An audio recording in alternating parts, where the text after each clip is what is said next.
welcome back to Let Us Pray. This is the final countdown. This is it. It's over. This is it. No more Let Us Pray. No more lettuces. We got a lot of hate mail, and we took it all in, and we decided this, we shouldn't do this anymore. It is not forever. We will be back. But this has been season 1 of Let Us Pray. And we've had fun. Have you had fun? We've had fun. I've had fun because I like to Talk. yap. Oh, yeah, that's a meaner way to put it. I like to ramble, and this has been a source to ramble on. A source. And you guys that have stayed consistent have listened to my rambles. Yeah, I don't know how. But we're taking a little breaky break, some life updates. We got some changes, things happening. This is my last couple days in my 20s. So the next time you guys hear me, for those of you that don't know me personally, I'll be in my 30s. And she's got some things going on. So what's the good news? Tell them the good news. I have things going on. I'm not 30 yet, but just you. But I will be starting an apprenticeship at Elevation Church on Monday. So this landed at a good time. I didn't know if I would get it. It did land at a good time. The Lord knew. I told you from the beginning. The Lord knew. God knew what he was doing. He knew what he was doing, because when we started this podcast, I had had like my interview and everything, but I didn't know where it would lead.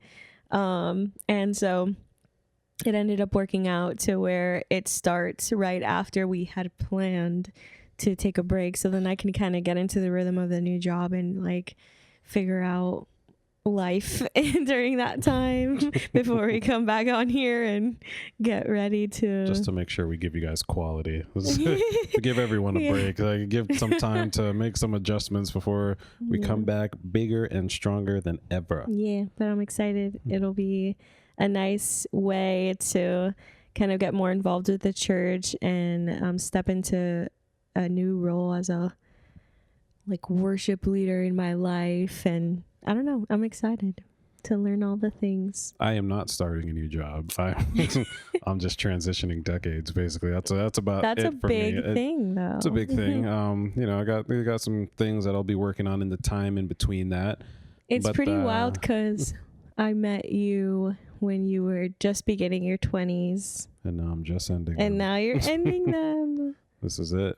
It's the end of an era. So we went on social media and we're like, this has to be a special birthday episode for CJ, even though the questions aren't directed to him. But we asked y'all again to instead of like last time we did, what did we do? Assumptions. Yeah. Assumptions. You assume things about us. And some people asked questions on there, and then we got feedback after, and they're like, you should do one with questions, because I have questions. And I'm like, oh. Well, I just wonder if the person that thought we broke up or assumed that we broke up, I don't know how, but whoever you are, I wonder if you asked a question. I hope you asked a question. I don't know. Or do I? But we've got some questions. We asked y'all to ask us stuff, and hopefully we make it through them all. But we like to keep it lighthearted for the end of the all semester. The questions are like serious. It's like we get deep and personal that we didn't expect to in the questions. But we're here to have a good time, because it's a birthday week. It's birthday week. It's a birthday week. 1993. 1993. That's it's so weird. I know people now that were born in the 2000s. I know. And anyone's like, and they grown too. Right. They're like, oh, my birthday is 2000. Just stop right there, because I was born in the 1900s. I'm ancient, but yeah, that's our life updates. So let's you don't get look into very these. happy to be like turning 30. You seem like you're I'm not grieving unhappy about it. I'm not. It's a change. I'm not unhappy about it. I remember one thing my dad always said: growing old is not for the weak. And it's not, because you experience different pains and ailments and physical appearance changes that you don't otherwise expect. So it happens. It's an adjustment. You're but I'm not aging beautifully, I will say. Thank you. I'm not broken about it. I'm analyzing. So I like looking at myself, like, you're just kind of reflecting. Yeah, who is this man? And so apparently I'm stepping into my quote unquote prime. So, when the clock hits midnight, I'm going to like evolve like a Pokemon, just kind of transform into an entirely different person. I don't like saying that a certain age is prime, because it just doesn't like. Well, you could choose, I guess, whatever your prime is. But I mean, like in the sense of your anatomy, like physically, like in your body and mentally, like your brain's developed. Not to say that those of you that aren't 30 aren't developed. I'm like, thanks. Like your brain supposedly is like developed, and like your musculature performance is supposed to be like top tier, and all the testosterone is running through the muscles. Lordy. So we'll see if I get some like biceps or something, or maybe a 6-pack in the next year or so. It took you a while to fill out that beard. And it's still not full. Look at that. I am about to be a 30-year-old man, and I still cannot. He has been saying he's waiting for his beard to come in since I met him. And well, my barber, shout out to Reggie. If he ever sees this, but since I was 18, he's been promising me, he's like, we're gonna get it to connect. Actually, before that, so when I was like 15, he's like, we'll get it to connect by the time you're 18. Clearly that never happened. I'm dead. And here we are at 29 and 363 days. To be fair, you've always looked like a baby, and I feel like just recently you're starting to like look more manly. If I shaved all this off, it would just be one big rotisserie chicken. Ew. That's disgusting. We're gonna try that out one day. Maybe to start my 30s, I'll just go baby face. A nice roasted chicken. A nice roasted chicken, rotisserie style. Rotisserie style. So let's see what you guys asked. On that note. Now that I'm done being a rotisserie chicken. Pillows. Okay. Oh, the pillows that you bought and put there? Shut up. You're doing? All right. So last time, I think I realized that it went in order backwards. So I'm going to start at the end and go to the beginning and see if that helps. But question number 1. Were there any times in your dating relationship that you doubted if each other was the one? Oh, wow. This got deep real quick. No, he's like, lighthearted. It's going to be lighthearted and fun. Yes, I'm going to say yes. That happens to anybody, right? I think everybody. I don't think you go in immediately like, oh, yeah, this person's the one, because you're human. Life happens. Different things happen. And in those, you find out if the person's the one in those situations, because when you go through those little things and then you find out more about the person and how they handle a tough situation, I think that's what helped confirm more and more as we went through things for me. That's why I was always of the mindset of, I'm not going to propose super early. Those of you that do, that's fine, but I just can't, because I have to see how you'd respond to certain things, like certain highs, certain lows. And it's like, okay, if you respond to that poorly, maybe I don't want to spend my life with you. But I think we went through I've seen you in some tough times during our dating period. What does that mean? Not like you personally. I've seen you through some tough times, but I was looking like I don't want to like put your business out there, but like when your grandma passed, if you want to make that public, although that was years ago. It's public information. But like stuff like how that. How dare you bring up my dead grandma? Like, how do you handle grieving and going through different things and watching you navigate your family life? So I'd say yes. What say you? So because of that, I did question whether you were the one. No, I think it's natural for humans to question whether or not they're making the right decisions, especially when you have a relationship with the Lord and you're like, you don't know if what you're doing is something that you want to do or if it's what He wants you to do. But what I've learned is that usually if we're in it, He will walk us through it. And it's not so much like who you're with, but more so how are you both like reacting to each other in your relationship? Does it reflect the Lord, and does it reflect what He's called you to be? And then that's how we kind of like always end up affirmed, I guess. Right. I think doubt is a natural reaction to a lot of things, because there's going to be times where your significant other does something where it's like, that's a little weird. Like I wouldn't have done that and things like that. But it's how you respond to those that really make the difference. So if, they're throwing up a red flag and they're like, this is my flag and I'm waving it, then that's probably a no-go. But if they throw up a red flag and you guys could healthily communicate, hey, here's what I think about that, or here's how that affected me. And, like last episode, how we talked about changes in like your spouse. If it all depends on your reaction to it and how you get over that hump. And even then, like, nothing's perfect. Like, I feel like we went through some pretty like interesting scenarios when we were dating, but God was an important step in all that. It's like, okay, what am I doing to honor him? Or am I continuing to grow myself and my walk? And is this person doing the same? Facts on facts on facts. Good first question. No, maybe this one will be lighthearted.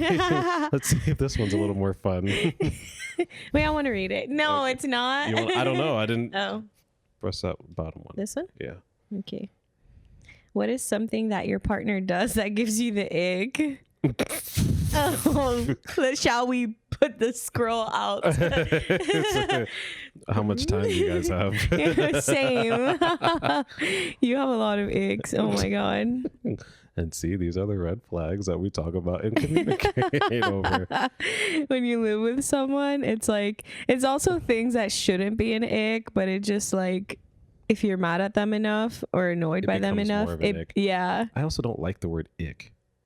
It gives you ick. It gives me ick. Why is that the new thing now? But like, because ick just sounds like much more like low brow and demeaning kind of thing. Like, it's like, it gives me the ick. But I mean, I have an answer. I'll keep mine pretty lighthearted. So you could dig as much as you want to. I thought of something the other day and now I don't know. I don't remember what it was. And I was going to tell you, but maybe if you talk like, I'll remember. You remember my ick? So if it's that hard for you to remember my ick, then I don't have an ick. I'm You're great. Not perfect. No, you have multiple icks, but I had one in particular pop into my head the other day. So for me, it's the way you yawn. That is my ick. And people that know me well know this, but I can't. So when she yawns, which you've gotten a lot better at doing. I have. You've gotten much better. I'm so proud of you. I haven't done it in years. It's been a while. I wouldn't say years. Like you don't do it as often, but every now and then you slip one in there. Is that what they call it? Yeah, well, that's a great way to. That's what I'm calling it. Singer's yawn. So she'll hit this really high note and just yell in the middle of a yawn, and it irritates me to no end. Especially because like she's usually really close to me, and then so she's just shouting in my ear for no reason, just because she's tired, just like that. And, it gets on. I remember before we even got married, I was talking to Ryan. What's his last name? Who? Why did I forget his last name from Cross Life? Richie. Sorry, Ryan. It's like, well, I was talking to Ryan, and he was like. He convinced me to go to this men's conference thing or men's breakfast day or whatever. I don't know, but you guys know I don't go to those things. And he got me to go to one, so I went.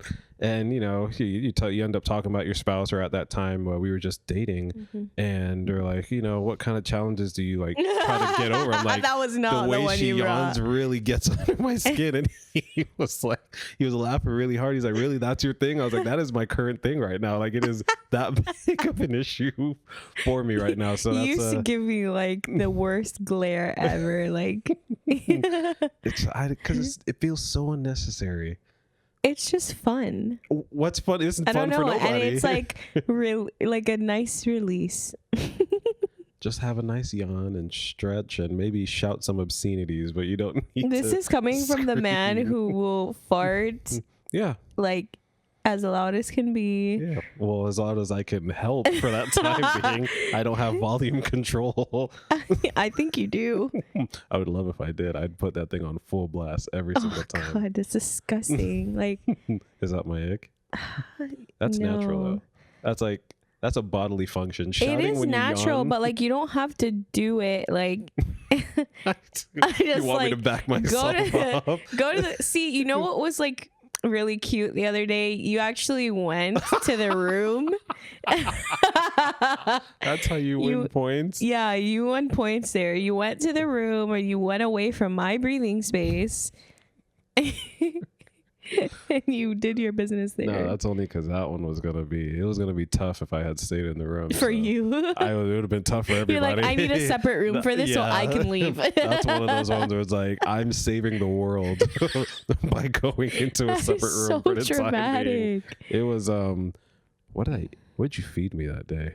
I don't even know. This is gonna make me so mad because something popped into my head the other day and I just don't remember what it was. Well, what you said could count as an ick. That could be an ick. We'll say that. I'll get back to this question. We'll circle back around. So is this a lighthearted ick, or are you gonna like? Is this something? I'm about to destroy you. No, I'm just kidding. No, it's lighthearted. It is because I'm not gonna put you on blast, baby boo. And so you say. Okay. All right. When are you going to have Ivana and Natalia on your podcast? Oh my God. Just come over. Bro, for real. You know what? You could be in the first episode of season 2. How about that? Let's plan for that. So what are you guys doing at the end of March or beginning of April? Who hold it's like you have to let them answer like Dora.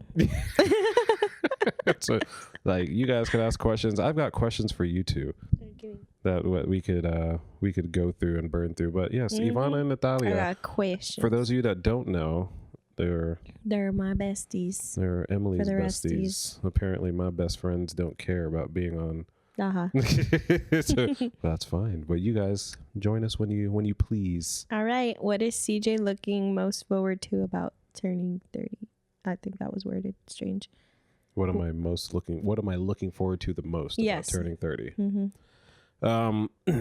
My evolving. When it hits midnight, you get a 6-pack, you get biceps, triceps, nice bulging pectorals, bulging, tight firm cheeks. Like you turn in. Basically, I'm going to turn into Terry Crews. That's right. You were gonna trick me and have and all your hair into flies our off. bed. Yes, Terry Crews will be waiting in the morning for you when you wake up. I will hear him crawl into our loud bed. No one can sneak in or out of that bed. But I've learned that's a box spring thing apparently. I told you that. You told me that? Yes. Well, I still learned it. Regardless of who told it to me, it was learned. Oh, Lordy. Yeah. And like, we haven't even had it that long. So I'm like, whatever. Was like, I don't think box springs last too long. I don't. Mm-hmm. You got to get like the, that's why you got to get all the therapeutic memory foam mattress bed. Yeah. But our mattresses, it's still good. It's good. It's just, I feel like it's peeling. Well, anyways, next question. Well, not like it's not peeling. It's just like it. Next I question. don't know how to describe it. What, you're ashamed of your mattress? It's not peeling. It's not peeling. I don't know. I'm just saying this is a boring conversation. It's getting airy. It's got some air bubbles. Yeah. I don't know why. Next question. I don't know why mattresses do that. How does Emily feel being married to a senior citizen? Are you guys just going to roast me the entire podcast? This wasn't the idea. Well, now I don't feel great about turning 30. How about that? I feel great. Have a manly man. AARP benefits coming up. Well, it was Ivana that said that you could just join at any time, right?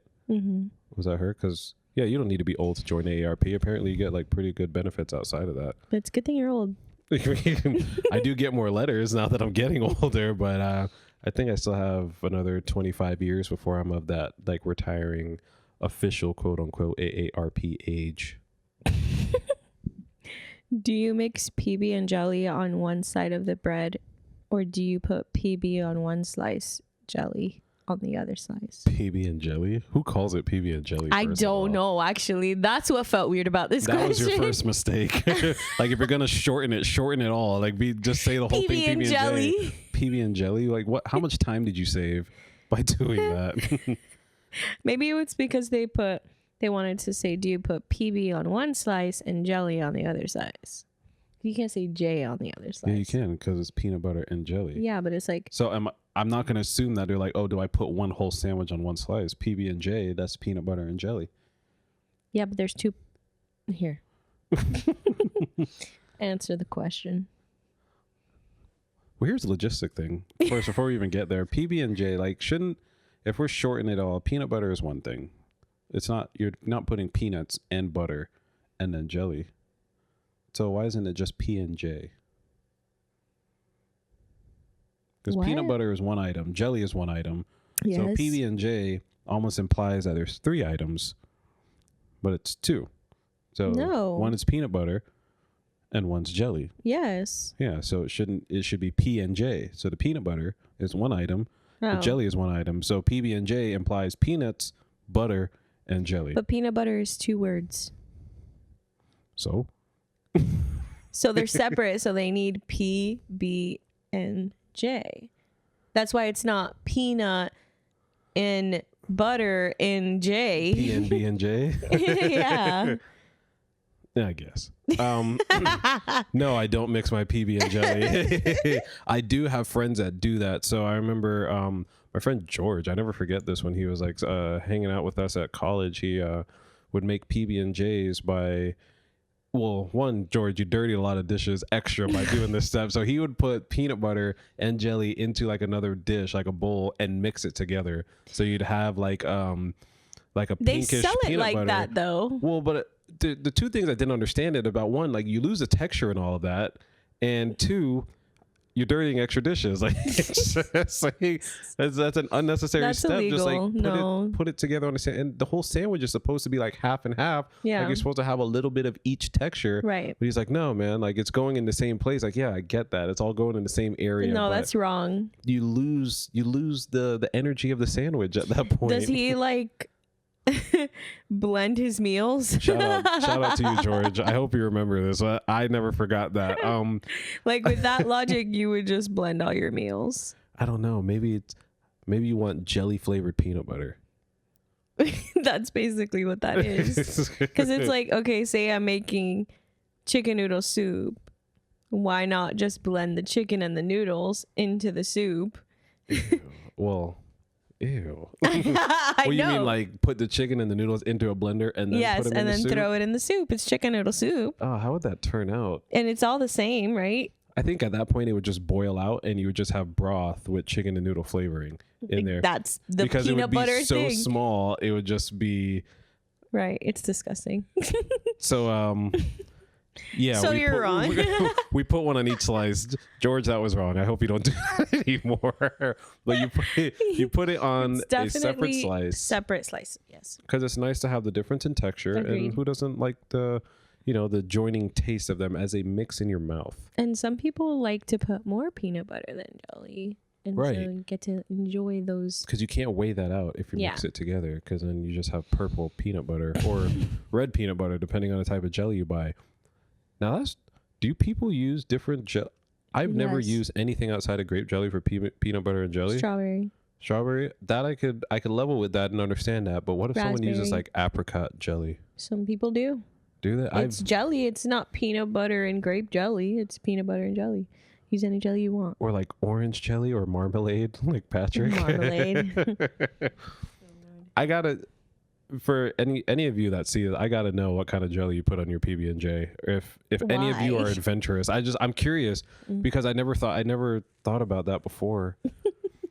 What kind of jelly do you put on your PB&J? Do you keep it simple and go grape and strawberry, or do you get adventurous and put plum jelly or apricot? Plum jelly, ew. Or peach jelly? Ooh, that might be good. Next question. Next question. Next question.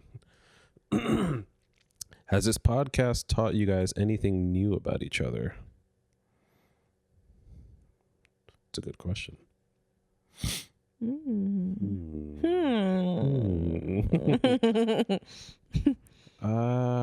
Yes. Oh, have it? Has it? Yeah. I don't know. I feel like most of the stuff I know about you. Not about me, but maybe about yourself. I don't know. Well, I do that all the time though. Like when we had regular discussions or debates in the house, and at a certain point I'm like, oh yeah, I'm just talking to myself at this point, because that's the beauty of just kind of talking sometimes. Like you're getting your thoughts out in the open, and then you're audibly hearing them as well. So then you're kind of receiving a message at the same time while giving one. So that happens in normal conversation. I don't, but they said about each other. So that's implying that there was something about you that maybe I didn't know before. Yeah. That I know now. I know that she's wearing my sweater. Oh my gosh. That's a current. I don't know. I mean, definitely yes. I think I've learned kind of like even the things that we say on a regular basis, like for example, the word WHERE. Apparently I have an accent. You say it like were. Where? And it's where. When you think of, like when you're thinking about it, you say it normal, but like as you're talking through a sentence, I never noticed that before. You so say she's learned were. that my speech etiquette sucks. Were. But she also says I say room weird. Yeah, he does. He says rum. Room. Room. It's room. It's room. Room. It's in the room. Yeah. Rum. Yeah. And I think the were thing is just me talking really fast, so that might. No, because I do have an accent. Sometimes you say like you'll be like, yeah, well, here's where it gets tricky. Like you'll say, here's where, and I never noticed that you say that. all the little hints and whatnot that you find when listening back to yourself again and again. And the additive words that we use. I said words just now and I thought about I was saying were, and you just made me question myself. Words. I was saying the right word. Word. Word. But doing a podcast does make you think about like how you talk and stuff. It makes you think about how you talk, because then you go back to it and you think that other people hear what you hear, and some of you guys do, because I know I would if I was listening to someone else and I'd be like, they did it again. They did it again. They said like 50,000 times. He said He said He said So there's a lot of conscious thought going into when you're actually speaking during this. Oh, so yeah, I said it.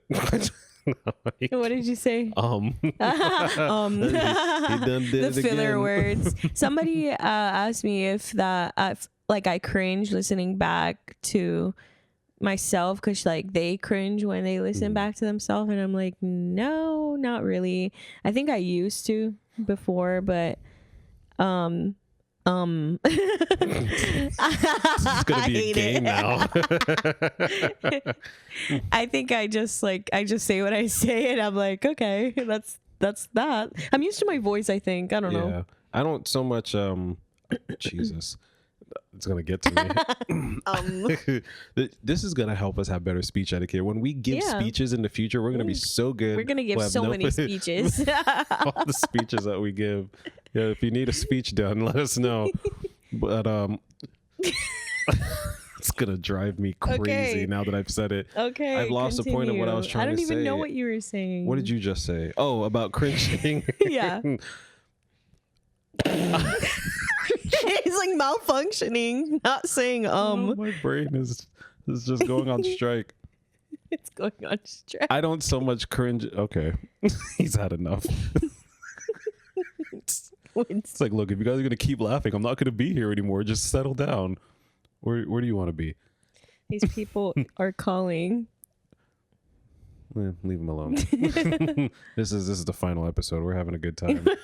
But I don't so much cringe at I more so cringe at my voice rather than what I say. Now, there are times where I used to kind of be weirded out by certain things that I say, but I think I've gotten to a point where either I just feel comfortable about what I'm talking about, or just being myself around people, or maybe I just don't say as obscene things as I used to in my past. But my voice sometimes does get to me where I'm just like, why does he sound like that? Yeah, some things like I will admit, I'm like, why did I say it like that?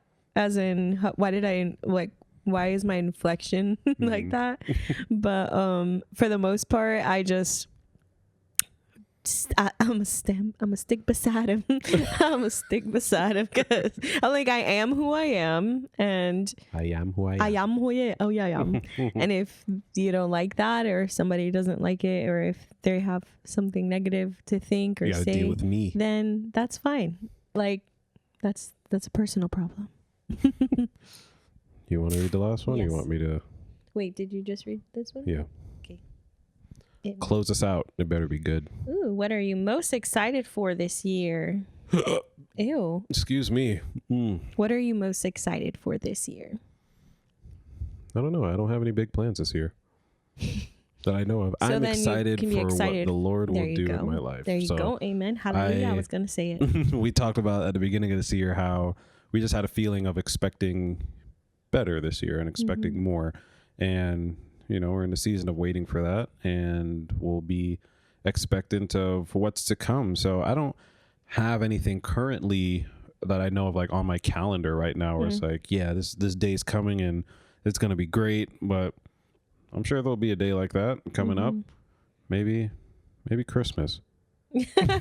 Maybe Christmas. Maybe my birthday. Maybe I get good stuff for my birthday. I could use some tools. Or Christmas. It's everything that He has an Amazon list. all the places where I get things. But no, something good's coming. Yeah. Whether it's with this or something else or my music career, something good's coming where it'll put me. Did I say it? I said where. Where it'll put me in a position of will be able to bless others and help other people. So that's what I'm excited for, whether it's with our time or whether it's something financially or just, you know, an ear to hear your words. Yeah. So write us those emails. What about you? What are you excited for? I'm excited for the same, for whatever God has for us this year, because we know that it is good and that we can expect Glory. it. And I'm excited for the apprenticeship that I'm starting. Yeah, baby. I'm most excited. So what are you going to do? Like, how are you going to apprentice? I'm going to apprentice. I don't know. We'll see. What are you going to apprehend in this apprenticeship? What? Sorry, that didn't work. That's not. You can't. It's a not apprehendship. It's not. I'm sorry. That was bad. That was bad. I tried. This has been Let Us Pray. That's the beauty of improv, baby, and showbiz. You just say what's on your mind and you deal with the consequences after. You're dealing with the shame now. Only temporarily. This has been season 1. Season 1. Let Us Pray. We made it 10 episodes. And not to say that every season will be 10 episodes, but we feel like this was a good like pilot season starting point. Little pilot. Little pilot season. Let Us Pray pod at Gmail, Instagram, TikTok, YouTube, Reels, all that stuff. Send us email, send us hate mail, send us comments, likes, share it. And you know, this is you'll still see us around. You'll still see little clips and things and here and there while we get ourselves ready for the next season, which will be dropping April 5th. We'll be back. So we're going to take a little spring break action, enjoy life a little, enjoy the changes, the new times, the good times, the bad times, the ugly times. It was the best of times. It was the worst of times. Oh my gosh. I got to get it all out now because I'm not going to be able to say anything for a week. So what am I going to do? Remember to stay fresh. Stay fresh. See you April 5th, baby. And Winston. He's dead. Okay, bye. Doesn't care. Bye.